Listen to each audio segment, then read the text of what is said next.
Journée nationale des Dara, Macky remplit la sébile des talibés. C'est à la une du journal Le Quotidien. Un investissement de plus de 25 milliards de francs CFA, un projet d'un immeuble R+16 en phase de finalisation, une subvention équivalent à 20% de la manne destinée à toutes les écoles, une direction pour gérer désormais le secteur, sans compter les millions de francs pour l'accompagnement des sortants des Dara. La tribune de la deuxième édition de la Journée nationale des Dara a permis au président Macky Sall de mettre en exergue ses réalisations dans le secteur depuis son accession à la tête du pays en 2012. Au total, a-t-il évoqué, plus de 25 milliards de francs CFA ont été investis depuis 2012 par l'État pour des projets et programmes d'envergure nationale. Le Dara mérite, plus que par le passé, une attention particulière en tant qu'instrument de cohésion, à renforcer dans le cadre du Sénégal émergent,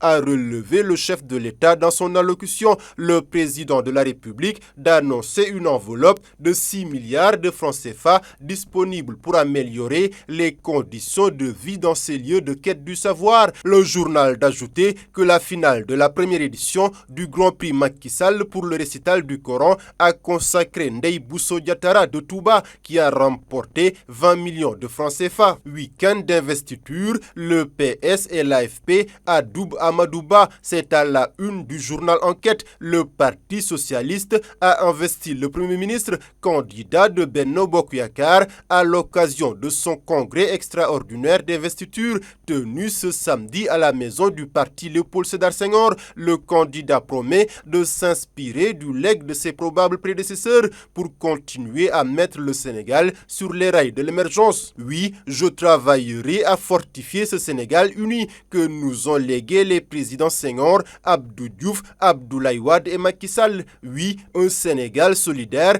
dans lequel aucune et aucun de mes compatriotes ne doit être laissé au bord de la route qui nous mène vers le progrès, vers l'émergence. Le journal de noter qu'au-delà de son programme socio-économique, le PM a aussi fait dans la provocation quand il a battu en brèche les candidats issus directement ou indirectement des rangs socialistes. Votre mobilisation de ce jour est un message clair. Votre engagement et détermination montrent que le Parti socialiste de feu Ousmane Tanor Dieng n'a qu'un seul et unique candidat et c'est moi. Alors tous ceux qui font le tour du Sénégal en se proclamant candidat du Parti socialiste, qu'ils sachent que c'est du temps perdu, a déclaré Amadouba. L'Alliance des forces de progrès AFP a aussi investi le candidat de Benno. Dans Vox Populi, Moustapha Niasse encense Amadouba. Vous êtes de taille pour prendre le radeau en main. Si vous remportez la présidentielle, je vous confie l'AFP. Le Sénégal est-il devenu un carrefour de trafic de drogue? S'interroge le même journal qui nous informe que la Marine nationale